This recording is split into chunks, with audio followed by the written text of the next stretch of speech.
News express live में आपका स्वागत है। मैं अब्दुल वहाब। महाराष्ट्र में अजान को लेकर नेताओं में सियासी जंग जारी है। इसी बीच शिवसेना और बीजेपी के बीच हिंदुत्व को लेकर जो जंग छिड़ गई है उसमें कौन जीतेगा ये वक्त ही बताएगा।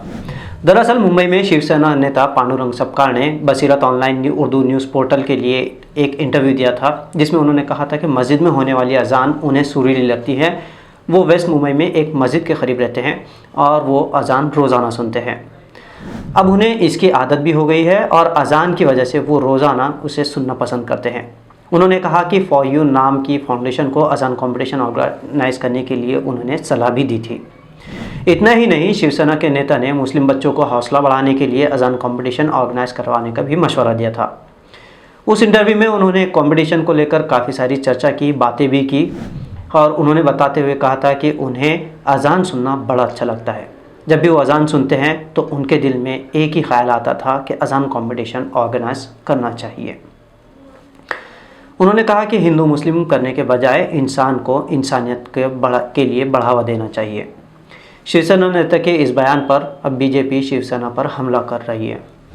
वहीं सपकाळ के बयान के बाद बीजेपी को बैठे बिठाए पलटवार करने का मुद्दा भी मिल गया है। बीजेपी विधायक अतुल भातखळकर ने कहा कि शिवसेना पहले सड़कों पर नमाज पढ़ने के खिलाफ थी, पर अब शिवसेना अजान को प्यार का पैगाम बता रही है। बीजेपी के नेता ने कहा कि चुनाव में शिवसेना ने ये कैंपेन चलाया था कि कांग्रेस को वोट देना मतलब अजमल कसाब को वोट देने के बराबर होगा, लेकिन अब वो खुद कांग्रेस की बातों को फॉलो करने के लिए बेताब है।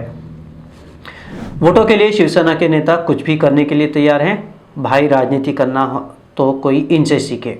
अब शिवसेना अपने पुराने एजेंडा को छोड़कर नए एजेंडा को लिए काम कर रही है, इस तरह का आरोप भातखळकर ने लगाया था। एक तरफ बीजेपी नेता ने अजान कंपटीशन ऑर्गेनाइज करने के खिलाफ है, तो दूसरी तरफ एनसीपी और कांग्रेस ने अजान की प्रतियोगिता यानी कंपटीशन पर सपकाळ के मशवरे को स्वागत किया है। उद्धव सरकार में शामिल एनसीपी के मंत्री नवाब मलिक ने बताया कि महाराष्ट्र में भागवत गीता पाठ पर कई कंपटीशन आयोजित हो चुके हैं, जिसमें कई मुस्लिम लड़कियों ने जीत हासिल की है, तो अजान कंपटीशन करवाने में क्या गलत बात है। बीजेपी ने शिवसेना पर हिंदुत्व छोड़ सीधे सेक्युलर बनने का इल्ज़ाम लगाया है। नेशनल कांग्रेस पार्टी ने शिवसेना के इससे पहल का समर्थन किया है। शिवसेना नेता के मुताबिक बाला साहब ठाकरे किसी भी धर्म के खिलाफ नहीं थे और मुख्यमंत्री और पार्टी अध्यक्ष उद्धव ठाकरे सभी समुदाय को साथ लेकर चलते हैं। बता दें कि सभी मस्जिदों में नमाज के लिए मुसलमानों को बुलाने के लिए अजान दी जाती है। अजान अरबी शब्द है जिसका अर्थ या माने पुकारना होता है।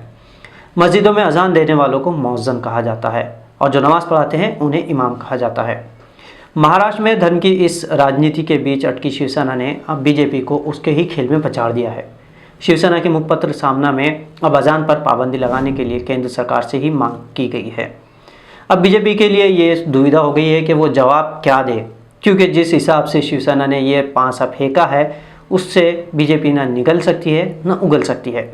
सपकाळ जो पहले ही अजान कंपटीशन के आयोजन की बात कर रहे थे, अब सियासी जंग के बाद वो पार्टी की पॉलिसी देखते हुए उन्होंने कंपटीशन ऑर्गेनाइज करने के लिए मना कर दिया है। सामना में छपे लेख में कहा गया है कि नॉइस पॉल्यूशन को रोकने के लिए मस्जिदों के लाउड स्पीकरों पर रोक लगाने केंद्र सरकार को अध्यादेश लाना चाहिए। अब इस गेम में बीजेपी फंस गई है, क्योंकि उसे पता है कि इस तरह के कानून बनाना उसके लिए कितना मुश्किल साबित होगा।